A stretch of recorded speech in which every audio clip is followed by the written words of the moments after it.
आप सभी को नन हिंदी के मोस्ट इंपोर्टेंट क्लास में बहुत बहुत स्वागत है। प्यारे विद्यार्थियों, अगर आप नन हिंदी का तैयारी खूब ज्यादा नहीं किया है तो आज के इस वीडियो में से एक भी प्रश्न को मिस नहीं कीजिएगा। आज के इस वीडियो में 50 मोस्ट वीवीआईएस सब्जेक्टिव क्वेश्चन जो कि 10th नन हिंदी के पूरे किताब से बताने वाले हैं और पेपर में यही सब प्रश्न आएगा। तो आप इस वीडियो को पूरा देख लीजिएगा, सभी प्रश्नों को पढ़ लीजिएगा, क्योंकि यहाँ से ऑब्जेक्टिव और सब्जेक्टिव एकदम कंप्लीट होगा और आप परीक्षा में हर एक प्रश्न को सही करके आएंगे। तो आप कंप्लीट वीडियो को देखिएगा, नन हिंदी के पूरे 50 क्वेश्चंस को जरूर पढ़िएगा। आइए सेशन को स्टार्ट करते हैं। तो सबसे पहले अगर आप लोग चैनल पर नए हैं तो प्लीज चैनल को सब्सक्राइब जरूर कर दीजिएगा, और अगर आप वीडियो को लाइक नहीं किए तो लाइक करके प्लीज अपने सभी दोस्तों में शेयर कर दीजिएगा। आइए सबसे पहला प्रश्न, एक भी प्रश्न आपसे छूटना नहीं चाहिए। अगर आप नन हिंदी जैसे सब्जेक्ट में 90+ अंक लाने का लक्ष्य रखते हैं तो आज के इस वीडियो को पूरा देख लीजिए। सबसे पहला प्रश्न आप सभी के बीच कि हामिद ने चिमटा क्यों खरीदा। बहुत वीवीआई प्रश्न है, बहुत इंपोर्टेंट प्रश्न है, और अगर आप इस तरह से आंसर लिखेंगे ना तो आपको पूरा नंबर एग्जाम में मिल जाएगा। तो हामिद ने चिमटा आखिर क्यों खरीदा। हामिद ने अपनी दादी अमीना के प्रति प्रेम और सहानुभूति के कारण चिमटा खरीदा। उसने देखा था कि रोटी सेकते समय उसकी दादी की उंगलियां जल जाती थी, उसे खिलौने से ज्यादा अपनी दादी की चिंता थी, इसलिए हामिद ने चिमटा खरीदा। क्योंकि हामिद की दादी अमीना जो थी उनको रोटी सेकते समय उनका हाथ जल जाता था और वो चीज हामिद देख रहा था। तो इसी चीज को देखते हुए उसके मन में आया, मेला में देखा, ठीक है ना, तो उनको ख्याल आया कि रोटी सेकते समय उसकी दादी को हाथ जल जाता है, उंगलियां जल जाती है, इसलिए उसने हामिद ने क्या किया, चिमटा खरीद लिया। सिंपल सा जवाब है।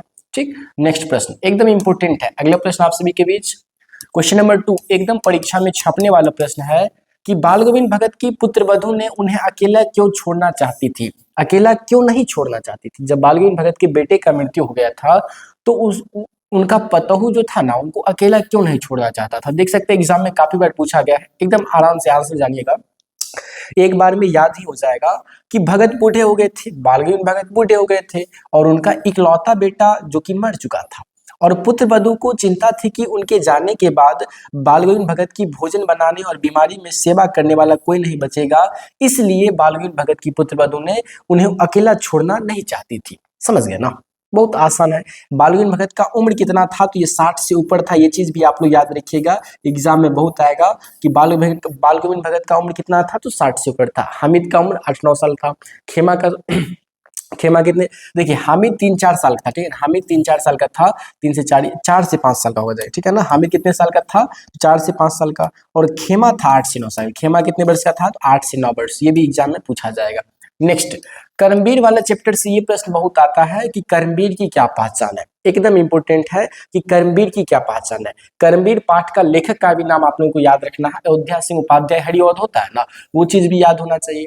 और देखिए नन हिंदी का एक वीडियो आएगा लेखक वाला, ठीक है ना, लेखक और पाठ का नाम आएगा, तो उसको आप लोग जरूर देख लीजिएगा। तो प्लीज चैनल को सब्सक्राइब कर लीजिए, बहुत सारा वीडियो आने वाला है आपकी तैयारी को बेहतर करने के लिए। तो कर्मवीर की पहचान सिंपल सा है कि कर्मवीर बाधाओं से घबराते नहीं है, वे भाग्य के भरोसे नहीं बैठते, बल्कि मेहनत में विश्वास रखते हैं। वे जिस काम को शुरू करते हैं उसे पूरा करके ही दम लेते हैं, ठीक है ना। कर्मवीर कैसे होते हैं बाबू, तो कर्मशील होते हैं, जो चिलचिलाती धूप को भी चांदनी बना देते हैं, ठीक है ना। वो किसी भी काम को कल पे नहीं टालते। तो कर्मवीर की पहचान यही सब हो जाएगा कि कर्मवीर कर्मशील होते हैं, कर्मवीर बाधाओं से घबराते नहीं हैं, वे भाग्य के भरोसे नहीं बैठते, बल्कि मेहनत में विश्वास रखते हैं, और वो जिस काम को शुरू करते हैं ना उसको पूरा करके ही दम लेते हैं। ऐसा नहीं कि आज छोड़ देते हैं कल करेंगे। तो कर्मवीर में ये लक्षण नहीं होता है, कर्मशील लोग ही आगे बढ़ते हैं, कर्मशील स्टूडेंट ही अच्छा एग्जाम में नंबर लाते हैं, ठीक है ना। इसलिए आप लोगों को कर्मशील बनना है, कर्मवीर बनना है। इस पूरा वीडियो को देख करके 50 क्वेश्चंस को आप जरूर आज हर हाल में पढ़ लीजिए, बहुत ज्यादा तैयारी हो जाएगा। देखिए ईर्ष्या की बेटी का नाम क्या है, एकदम वीवीआई प्रश्न परीक्षा में आएगा कि ईर्ष्या की बेटी का नाम क्या है।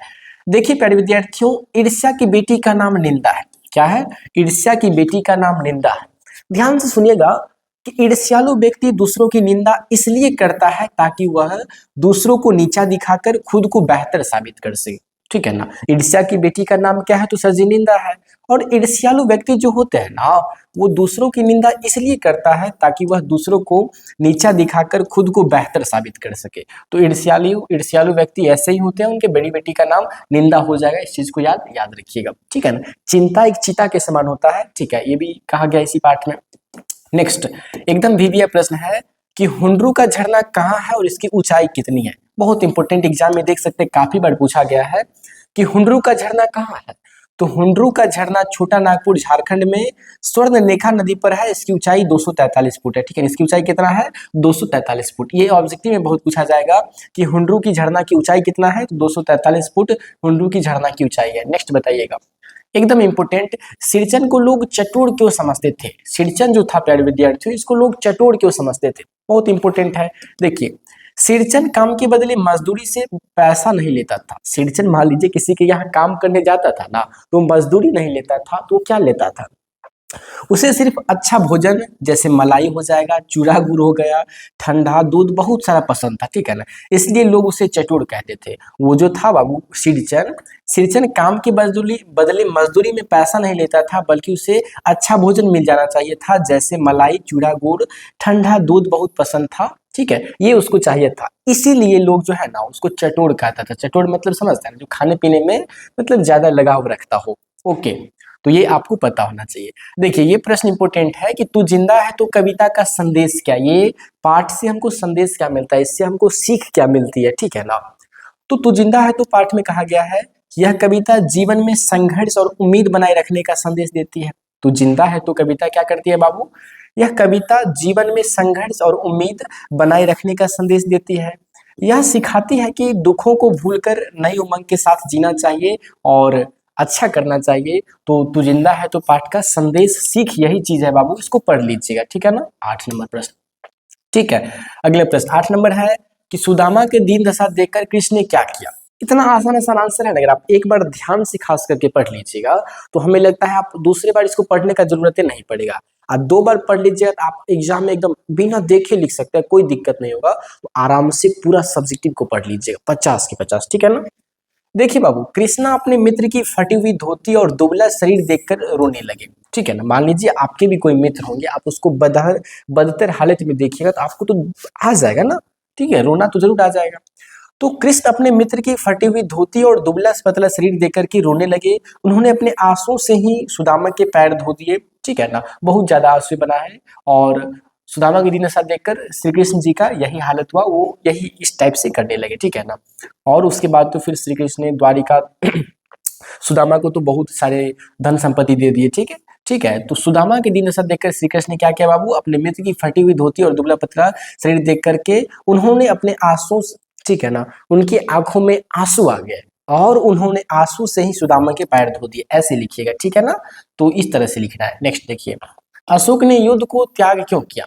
अशोक जो था बाबू, अशोक जो था प्यारे विद्यार्थियों, सम्राट अशोक, ठीक है ना, कलिंग से युद्ध सम्राट अशोक का लगभग 4 वर्षों तक चला था। फाइनली जब कलिंग महाराज का मृत्यु हो गया था, ध्यान दीजिएगा इंपॉर्टेंट है, तो अशोक ने युद्ध क्यों त्याग दिया? देखिए प्यारे विद्यार्थियों, आंसर है कि कलिंग की राजकुमारी पद्मा और उसकी नारी सेना को देखकर अशोक का हृदय बदल गया। क्या? जब कलिंग महाराज का मृत्यु हो गया तो अशोक ने सोचा कि कलिंग पर हम कब्जा कर लेंगे, लेकिन ऐसा हुआ नहीं। कलिंग महाराज की बेटी अर्थात राजकुमारी पद्मा और उसकी नारी सेना को देखकर अशोक का हृदय बदल गया। मतलब अशोक के सामने जो है ना, वो लोग पहुंच गए युद्ध करने के लिए। ठीक, तो उसी से सम्राट अशोक का हृदय बदल गया और उन्होंने प्रण ले लिया कि वे कभी शस्त्र नहीं उठाएंगे, क्योंकि स्त्रियों पर वार करना पाप है। ठीक है ना, तो यही सब कारण था अशोक को युद्ध त्याग करने का। ठीक है ना, ठीक, तो ये चीज आप लोग याद रखिएगा। 10 नंबर क्वेश्चन कि खेमा के पिता ने उसे क्यों बेचा था? एकदम मोस्ट वीवीआई प्रश्न है कि खेमा का पिता जो था प्यारे विद्यार्थियों, खेमा को क्यों बेच दिया था? बहुत सटीक आंसर है कि बहुत गरीबी और लाचारी के कारण उनके पास अपने बच्चों को पालने के लिए संसाधन नहीं थे। ठीक है ना, और अपने बच्चों को भरण पोषण के लिए ही खेमा को उसके पिता ने क्या किया? कसारा के हाथों बेच दिया, ताकि वो अपने, ठीक है ना, खेमा के पिता का एक्चुअली स्थिति ऐसा था ना कि वो अपना खाना पीना के लिए भी तरसते थे। वे खेमा और उनके साथ जो भी 3-4 भाइयां थे उसका भरण पोषण कैसे कर सकते थे? तो भरण पोषण से मुक्ति होने के लिए और उनको भरण पोषण हो जाए, इसीलिए जो है ना बेच दिए थे कसारा के हाथे। ये चीज को आप लोग याद रखिएगा। फाइनली 10 क्वेश्चंस पढ़ चुके हैं, 40 क्वेश्चंस और पढ़ेंगे। आप लोग प्लीज वीडियो को तो पूरा देखिएगा। अगर आप चैनल पर नए हैं तो प्लीज चैनल को सब्सक्राइब कर दीजिएगा। एक आता है हाइप वाला ऑप्शन, ठीक है ना, तो प्लीज प्लीज आपसे रिक्वेस्ट है, जितने भी विद्यार्थी देख रहे हैं उस वीडियो में हाइप वाला ऑप्शन आता है, तो प्लीज आप हाइप जरूर कीजिएगा। ठीक है ना, उस वीडियो को हाइप कीजिए, कमेंट के सेक्शन में हाइप वाला ऑप्शन आता है, प्लीज हाइप कीजिएगा। ठीक है, आइए लगातार हम लोग पढ़ते रहेंगे। 11 नंबर प्रश्न कि विक्रमशिला विश्वविद्यालय का विनाश किसने किया था। एकदम परीक्षा में छपने वाला है कि विक्रमशिला विश्वविद्यालय का विनाश मतलब ये कैसे खत्म हो गया था। तो विक्रमशिला विश्वविद्यालय का विनाश कुछ इस प्रकार हुआ कि जब तुर्क आक्रमणकारी बख्तियार खिलजी और उसकी सेना ने 12वीं शताब्दी के अंत में इसे नष्ट कर दिया था, इस पे हमला करके विक्रमशिला विश्वविद्यालय का विनाश किया था। किसने किया था बाबू, है ना, तो बख्तियार खिलजी और उसकी सेना, है ना, तुर्क आक्रमणकारी बख्तियार खिलजी, ठीक है, इसको याद रखिएगा। नेक्स्ट प्रश्न, निराला को दीनबंधु क्यों कहते हैं। दीनबंधु निराला, श्रीकांत त्रिपाठी निराला जो है बाबू, उसको दीनबंधु क्यों कहा जाता है। देखिए काफी बार एग्जाम में आया है, तो लिखेंगे आप लोग आंसर में कि निराला को दीनबंधु इसलिए कहा जाता है क्योंकि निराला जी अपनी आय का अधिकांश हिस्सा गरीबों और लाचारों की मदद में खर्च कर देते हैं। वे खुद कष्ट सह करके वे आम आदमी को अपने खुशी कर देते हैं, खुश कर देते हैं उनके, ठीक है ना, सुख दुख में भाग लेते हैं। तो यही कारण है ना, सूर्यकांत त्रिपाठी निराला को दीनों का बंधु कहा जाता है, गरीबों का मसीहा कहा जाता है, ठीक है। इसको तो आप अच्छा से अपना मन से भी लिख सकते हैं, है ना।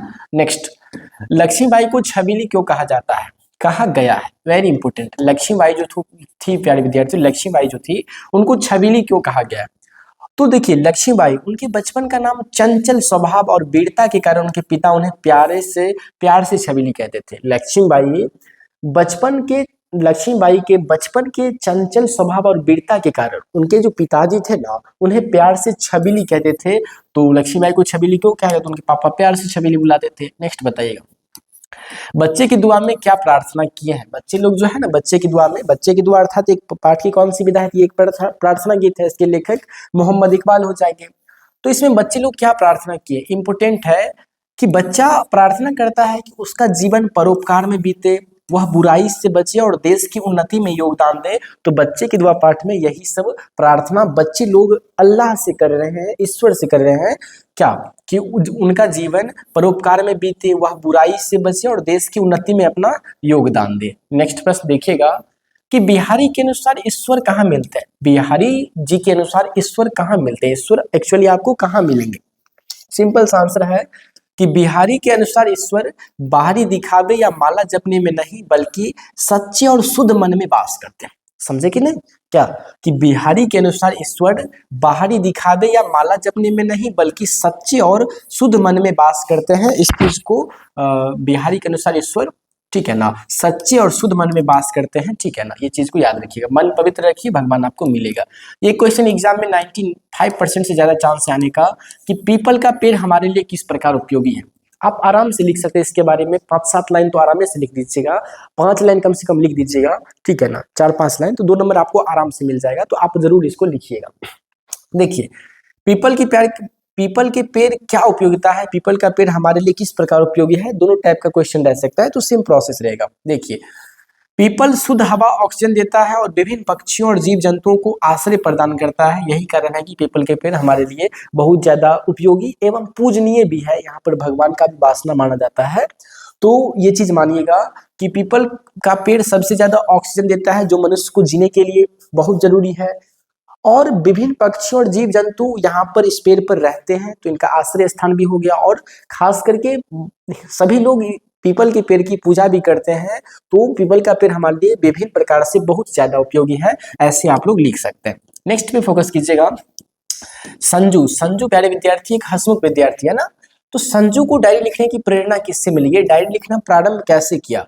तो बाबू याद रखिएगा कि संजू को डायरी लिखने की, है ना, प्रेरणा बापू से मिला था, महात्मा गांधी से मिला था। क्या किससे मिला था बाबू, संजू को गांधी जी के जीवन और अपनी दीदी की सलाह से डायरी लिखने की प्रेरणा मिली और वो संजू भी डायरी लिखना प्रारंभ कर दी, ठीक है ना। नेक्स्ट आइएगा, अगला प्रश्न पढ़िएगा कि स्वर्णरेखा नदी कहाँ गिरती है। तो स्वर्णरेखा नदी अंत में बंगाल की खाड़ी में जाकर गिरती है। स्वर्णरेखा नदी कहाँ गिरती है, तो स्वर्णरेखा नदी अंत में बंगाल की खाड़ी में जाकर के गिरती है। इस चीज को आप याद रखिएगा, 18 का ऐसा आंसर। प्लीज अभी तक भी चैनल को सब्सक्राइब नहीं किया है तो सब्सक्राइब करके अंत तक तो वीडियो को देखिएगा।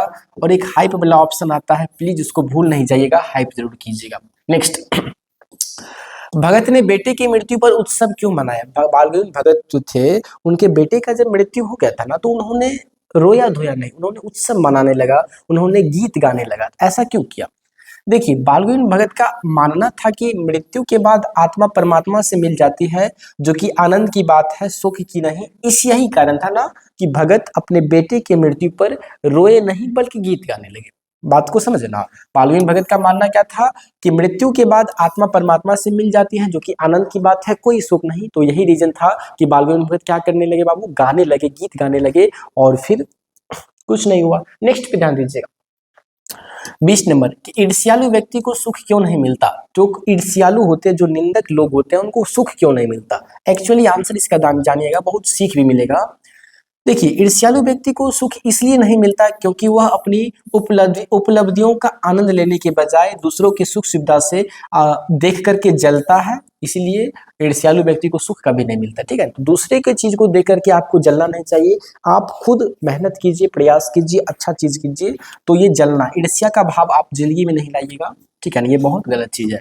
नेक्स्ट प्रश्न 21 नंबर, कसारा ने खेमा को क्या जवाब दिया था। वेरी इंपॉर्टेंट प्रश्न है बाबू कि कसारा ने जो था ना, कसारा कसारा को तो हम एक्चुअली कसैया मानते हैं, आप कैसा किस व्यवहार से देखते हैं आप बताइएगा। ठीक है, देखिए बाबू, जब खेमा ने चप्पल मांगी तो कसारा ने डांटते हुए कहा कि अभी रख दूंगा चप्पल, सिर पर चल काम कर। ठीक है ना, तो कसारा से जब खेमा ने चप्पल मांगा था, देखिए एक्चुअली खेमा को चाय पहुंचाते समय धूप में पैर जलते थे। ठीक है ना, तो पैर जलते थे, तो वो जो है ना खेमा खेमा कसारा से चप्पल मांगा जब, ठीक है, तो कसारा ने डांटते हुए कहा कि अभी रख दूंगा चप्पल सिर पे, चल काम पर, यही कारण था। ठीक है ना, यही जवाब दिया था कसारा ने। नेक्स्ट पे ध्यान दीजिएगा, हकीम साहब को वेशभूषा क्या थी। हकीम साहब जो थे ना प्यारे विद्यार्थी, उनका वेशभूषा, वेशभूषा मतलब समझते हैं, दिखने में कैसे हैं, कपड़ा कैसे पहने हैं, वस्त्र कैसे पहने थे, इंपॉर्टेंट है। देखिए 15 और 23 एग्जाम में आया है। तो हकीम साहब ने बनारसी साफा और ढीला कुर्ता पहना हुआ था, जो उनके रुतबे को दर्शाता था। रुतबा समझ रहे ना, जैसे मान लीजिए नेता विधायक सब होते हैं, उनका अलग ड्रेस होता है, टीचर का अलग ड्रेस होता है। ठीक है ना, हाई कोर्ट में जो कोर्ट बैठते हैं उनका अलग ड्रेस होता है। ठीक है ना, तो यही चीज बाबू, हाकिम साहब नामी हाकिम, तो उनका तो ड्रेस होना चाहिए ना। उनका ड्रेस था बनारसी साफा था, ढीला कुर्ता था पहना हुआ था, और जो उनके रुतबे को दर्शाता था, उनके पद को दर्शाता था। नेक्स्ट प्रश्न पर ध्यान दीजिएगा कि पद्मा कौन थी। तो पद्मा कलिंग महाराज की पुत्री थी, जिसने अपने पिता की मृत्यु के बाद सेना का नेतृत्व किया। पद्मा कौन थी बाबू, तो पद्मा कलिंग महाराज की पुत्री थी, जिन्होंने अपने पिता की मृत्यु के बाद सेना का नेतृत्व किया था। इस चीज को आप याद रखिएगा। 24 नंबर है कि खुशबू रचते हैं हाथ किसके लिए है। ये जो पाठ लिखा गया है ना, खुशबू रचते हैं हाथ, ये पाठ एक्चुअली किसके लिए है, वेरी इंपॉर्टेंट। देखिए बाबू, यह उन मजदूरों के लिए है जो गंदी बस्तियों में रहकर दुनिया के लिए खुशबूदार अगरबत्तियां बनाते हैं। खुशबू रचते हैं हाथ, ये किसके लिए है, तो यह उन मजदूरों के लिए है जो गंदी बस्तियों में रहकर दुनिया के लिए खुशबूदार अगरबत्तियां बनाते हैं। वेरी इंपॉर्टेंट, आपको याद रखना है बाबू। नेक्स्ट, ठीक है ना, देखिए नन हिंदी के लेखक, पाठ और लेखक का नाम याद होना चाहिए। नन हिंदी में भी, अगर मैथिली सब्जेक्ट आपका है तो मैथिली में भी आपको याद होना चाहिए। तो ये चीज दोनों वीडियो कल आएगा, आप लोगों को नेक्स्ट वीडियो में हम बताएंगे, बस एक दिन के बाद। तो प्लीज सब्सक्राइब कर लीजिएगा, अभी तक भी लाइक नहीं किया तो एक बार लाइक और प्लीज हाइप कीजिएगा। देखिए चित्तौड़ की राणा का सिर क्यों झुका, चित्तौड़ की राणा का सिर क्यों झुक गया बताइए।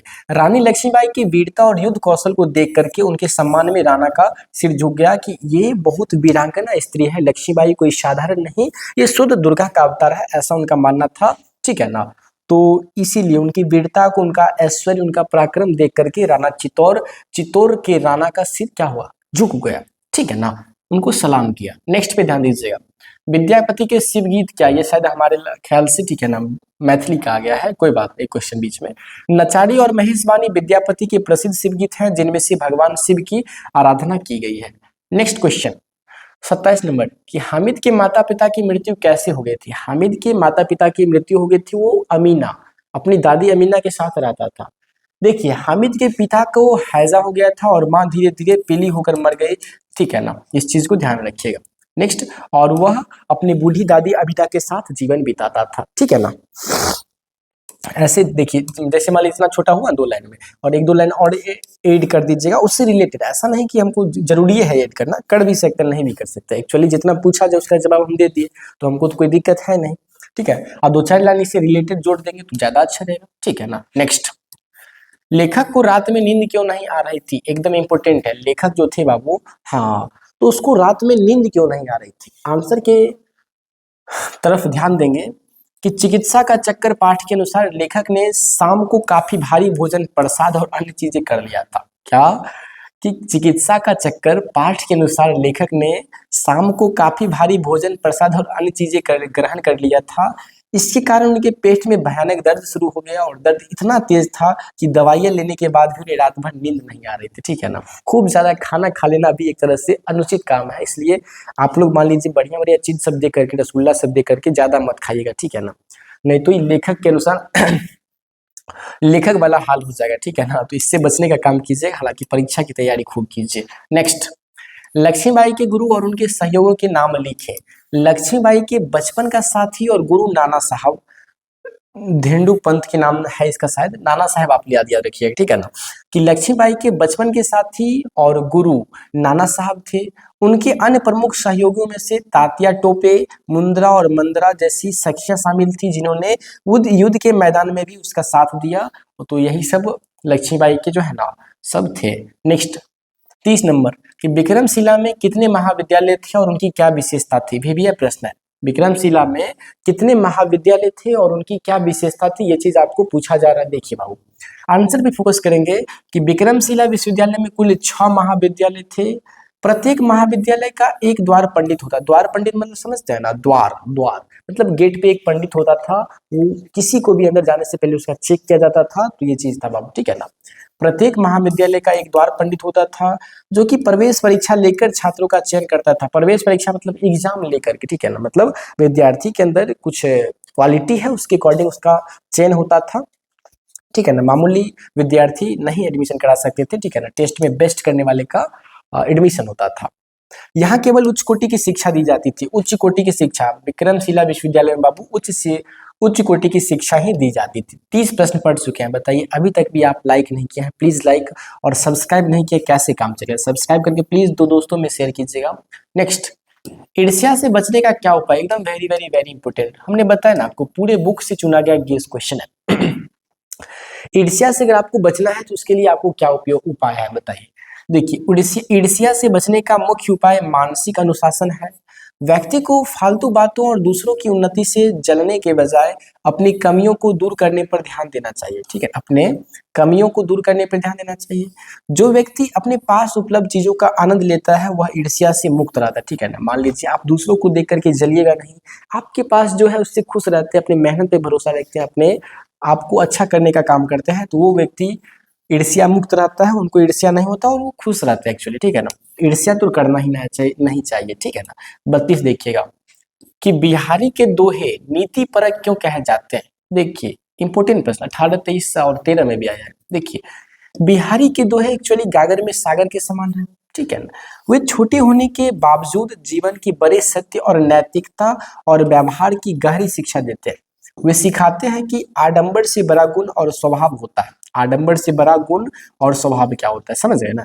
आडंबर से बड़ा क्या चीज होता है, बड़ा गुण और स्वभाव होता है। इस चीज को आप ध्यान रखिएगा। नेक्स्ट, डायरी लिखने का क्या महत्व है। डायरी क्यों लिखना चाहिए, 2-3 साल पूछा गया एग्जाम, एक बार पढ़ लीजिए ना, याद हो जाएगा। तो डायरी लेखन का क्या महत्व। तो डायरी लेखन से व्यक्ति अपने दिन भर के अच्छे बुरे अनुभवों का, ठीक है, अनुभवों का आत्मचिंतन करता है। यह पुरानी यादों को संजोने का एक सशक्त माध्यम है और इससे व्यक्ति के लेखन कौशल में भी सुधार होता है। लेखन, आपका लिखावट भी सही हो जाएगा। ठीक है, आप लिखेंगे अच्छा तो लिखने से आपका लिखावट भी सही होता है। ठीक है, तो इस चीज को आप ध्यान रखिएगा। तो डायरी से ये सब फायदा होता है, एक्चुअली करना चाहिए। ठीक है ना। डायरी लिखना चाहिए। राइटिंग अभी के समय में होता है तो डायरी में दिनचर्या लिख दीजिएगा, ज्यादा अच्छा रहेगा। ठीक है, तो इस चीज को आप समझेंगे। नेक्स्ट क्वेश्चन कि सुदामा चरित कविता का सारांश लिखे। वेरी इंपॉर्टेंट प्रश्न है कि सुदामा चरित कविता का क्या लिखे, सारांश। देखिए, यह कविता सच्ची मित्रता का प्रतीक है। जब दरिद्र सुदामा अपने मित्र कृष्ण से मिलने द्वारिका जाते हैं तो कृष्ण धन दौलत का गर्व न करके अपने मित्र का भव्य स्वागत करते हैं। यह भगवान और भक्त के अटूट प्रेम को दर्शाता है, समझिए ना, ये अटूट प्रेम को दर्शाता है। देखिए, हामिद ने चिमटा क्यों खरीदा, वेरी इंपॉर्टेंट प्रश्न। ठीक है ना। देखिए, हामिद ने चिमटा इसलिए खरीदा क्योंकि उसने देखा था कि तवे से रोटियां उतारते समय उसकी दादी अमीना की उंगलियां जल जाती थी। खिलौने और मिठाई के बजाय उसने अपनी दादी की सुविधा और प्यार से ज्यादा महत्व दिया और उसने चिमटा खरीद लिया था। नेक्स्ट प्रश्न, ठीक है ना। बाल गोविंद भगत अपने बेटे की मृत्यु पर अपनी भावनाएं किस प्रकार व्यक्त की? तो बाल गोविंद भगत अपने बेटे की मृत्यु पर रोने के बजाय गीत गा रहे थे। उनका मानना था कि आत्मा परमात्मा के पास चली गई है, जो कि आनंद की बात है। उन्होंने अपने पतों को भी उत्सव मनाने को कहा, क्योंकि विरहिणी अपनी प्रियतम से जा मिली है। ठीक है ना, विरहिणी किससे जा मिली है? अपने प्रियतम से जा मिली है। इस टाइप के क्वेश्चन भी इंपॉर्टेंट है। ठीक है ना। नेक्स्ट देखिए, बाल गोविंद भगत वाला चैप्टर से क्वेश्चन पक्का एग्जाम में आएगा, बढ़िया से पढ़ लीजिए। संजू ने डायरी लिखना क्यों शुरू किया? संजू को डायरी लिखने की प्रेरणा किससे मिली? पिछला क्वेश्चन ये था, ऐसा ना कहिएगा कि रिपीट हो गया। ठीक है, तो संजू को डायरी लिखना क्यों शुरू किया? संजू ने डायरी लिखना क्यों शुरू किया?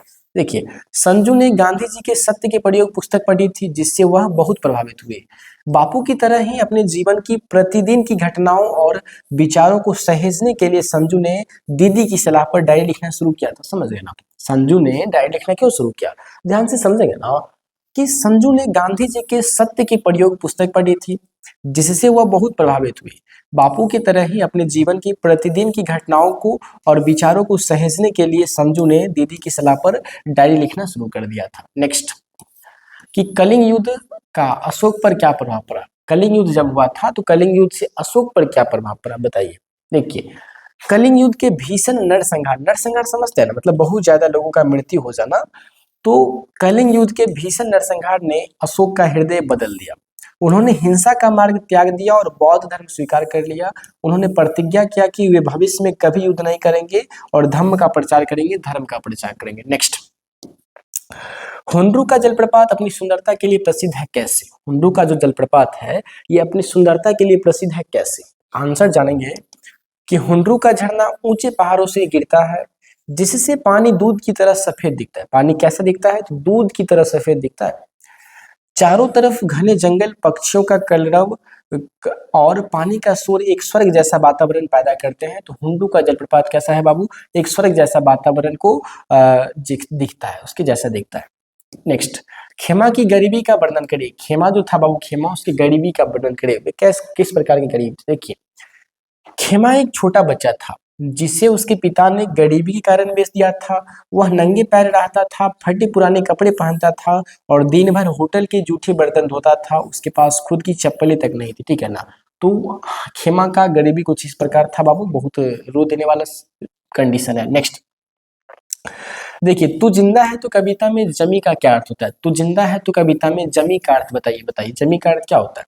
देखिए, तू जिंदा है तो कविता में जमी का अर्थ उसका दमनकारी और पुरानी व्यवस्था से है, जो गरीबों का शोषण करती है। कवि का मानना है कि संघर्ष के बल पर इस पुरानी व्यवस्था को हिलाया जा सकता है, संघर्ष के दम पर। इसलिए संघर्ष, स्ट्रगल जो है ना, बहुत बेहतर चीज है, आपको बहुत अच्छा बना सकती है। नेक्स्ट 42 पे ध्यान दीजिएगा कि अमीर और गरीब बच्चों के बीच ईदगाह में क्या भेदभाव दिखा? अमीर और गरीब बच्चों के साथ उसके बीच में ईदगाह में क्या भेदभाव दिखा? देखिए, आंसर जानेंगे, वेरी इंपोर्टेंट क्वेश्चन है, एग्जाम के लिए जरूरी भी है। देखिए पहले विद्यार्थियों, कि अमीर बच्चों के पास सुंदर कपड़े और खिलौने खरीदने के लिए बहुत पैसे थे, वहीं हामिद के पास सिर्फ 3 पैसे थे।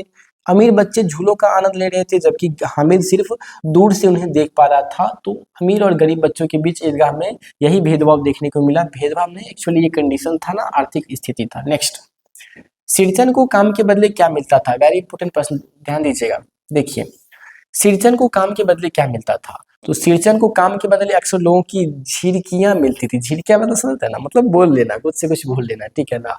तो झिड़कियां मिलती थी, लेकिन जो लोग उसे सम्मान देते थे उनके यहाँ वह सिर्फ अच्छे भोजन, चूड़ा, दही, मलाई पर काम कर देता था। ठीक है। अंत में उसने मानो दीदी को मुफ्त में अपनी कला शीतल पार्टी उपहार में दी थी। ठीक है ना, इस चीज को ध्यान रखिएगा। नेक्स्ट प्रश्न, कि कबीर की भक्ति की भावना कैसी थी? कबीर की भक्ति भावना कैसी थी? तो कबीर की भक्ति निर्गुण थी। कबीर की भक्ति किस टाइप का होता है प्यारे विद्यार्थियों? ये निर्गुण थी। वे बाहरी आडंबरों जैसे मूर्ति पूजा, तिलक और माला के विरोधी थे।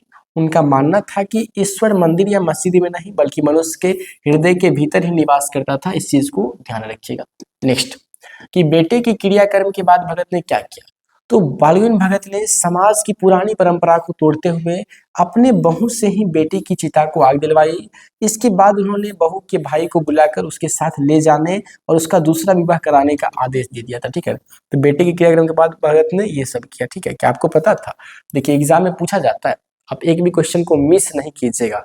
अब बताइए, अभी तक भी चैनल को सब्सक्राइब नहीं किया है, कैसे मजा आएगा। प्लीज सब्सक्राइब कर दीजिए और दोस्तों में ये वीडियो प्लीज शेयर कीजिए, अपने सभी दोस्तों में प्लीज शेयर कीजिए। अगर वीडियो को हाइप नहीं किया ना, प्लीज हाइप कीजिएगा। देखिए, तैयार होने वाली अगरबत्तियां के नाम क्या है? तैयार होने वाले, ठीक है ना। तो खुशबू रचते हैं हाथ पाठ के अनुसार मजदूरों के गंदे हाथों द्वारा केवड़ा, गुलाब, खस और रात रानी केतकी जैसी सुगंधित अगरबत्तियां तैयार की जाती है। तैयार होने वाली अगरबत्तियां का नाम देखिए, कितना बेहतर क्वेश्चन है कि खुशबू रचते हैं हाथ पाठ के अनुसार मजदूरों के गंदे हाथों द्वारा केवड़ा हो गया, गुलाब, खस और रात रानी केतकी जैसी सुगंधित अगरबत्तियां तैयार की जाती है। नेक्स्ट प्रश्न है कि हो मेरे धम से यूं ही मेरे वतन की जीनत, इसका अर्थ क्या है? इसका अर्थ है बाबू कि बच्चा ईश्वर से प्रार्थना करता है, कर रहा है कि हे प्रभु, मेरे अच्छे कार्यों और मेरी मेहनत से मेरे देश की शोभा सुंदरता उसी प्रकार बढ़े जैसे फूलों से फुलवाड़ी की चमक बढ़ती है। तो बच्चे लोगों का यही कहना है। नेक्स्ट, कलिंग की स्त्रियां शस्त्र क्यों उठाती है? वेरी इंपॉर्टेंट प्रश्न है और ये आप इस क्वेश्चन से आप हमें लगता है क्या डिसकनेक्टेड हो गए। अब कनेक्टेड हो जाइए कि कलिंग की स्त्रियां जो थी एक्चुअली शस्त्र क्यों उठाई? अस्त्र और शस्त्र होता है ना, शस्त्र हाथ में रखकर चलाए जाने वाले हथियार को शस्त्र कहते हैं, अस्त्र हाथ से फेंक कर चलाने वाले हथियार को अस्त्र कहते हैं। ये भी पूछा जाता है, अस्त्र और शस्त्र में अंतर बताएं। देखिए बाबू कि कलिंग के महाराज की मृत्यु के बाद जब पुरुष सेना हार गई, तब देश की रक्षा और वीरों की मौत का बदला लेने के लिए वहां की स्त्रियों ने राजकुमारी पद्मा के नेतृत्व में शस्त्र उठाए, ठीक है ना। तो ये चीज होता है, जब मान लीजिए सभी के पुत्र और पति का मृत्यु हो गया हो तो उसके ऊपर क्या बीतेगा, तो वो तो लड़ाई के लिए तो चिल चलाएगी ना, तो ऐसा ही बात था। नेक्स्ट, हामिद की दादी अमीना जो थी एक्चुअली वो दुखी क्यों थी? वेरी इंपॉर्टेंट है।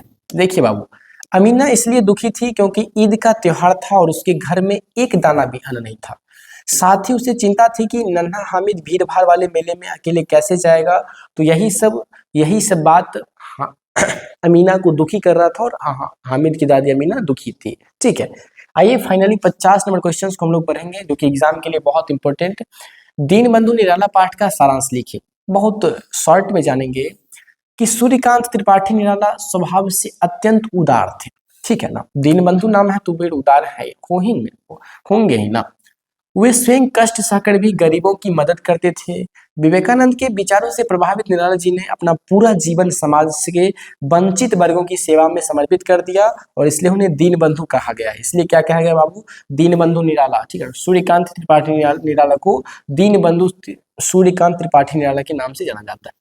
फाइनली आज हम लोग 50 सब्जेक्टिव क्वेश्चंस को पढ़ लिया। अगर नॉन हिंदी का परफेक्ट तैयारी बेहतर कर तैयारी करना चाहते हैं ना, मैं आपसे कहूंगा कि इस वीडियो के सारे प्रश्नों को आप हर हाल में याद जरूर कर लीजिएगा। अब मिलेंगे आप सभी से नेक्स्ट वीडियो में। अगर आप लोग नॉन हिंदी का वीडियो चाहते हैं, नॉन हिंदी के किस टॉपिक पे वीडियो चाहते हैं, तो प्लीज आप लोग कमेंट बॉक्स में 2 शब्द लिखिएगा, आप नॉन हिंदी में किस टॉपिक पर वीडियो चाहते हैं। और फाइनली आप सभी से मिलेंगे इसके लेखक वाला और मैथिली के लेखक वाला वीडियो लेकर के। फिर साइंस मैथ ये सब तो होता रहेगा, मैथ का फॉर्मूला का वीडियो आएगा। तो ये सब चीज आप लोग देखिएगा और आपको अगर वीडियो अच्छा लगा हो तो प्लीज लाइक करके चैनल को सब्सक्राइब कर लीजिए और आपसे रिक्वेस्ट रहेगा कि एक हाइप वाला ऑप्शन आता है ना, तो उस पर जरूर क्लिक कीजिएगा। बाकी मिलते हैं नेक्स्ट वीडियो में। Thanks everyone, good night.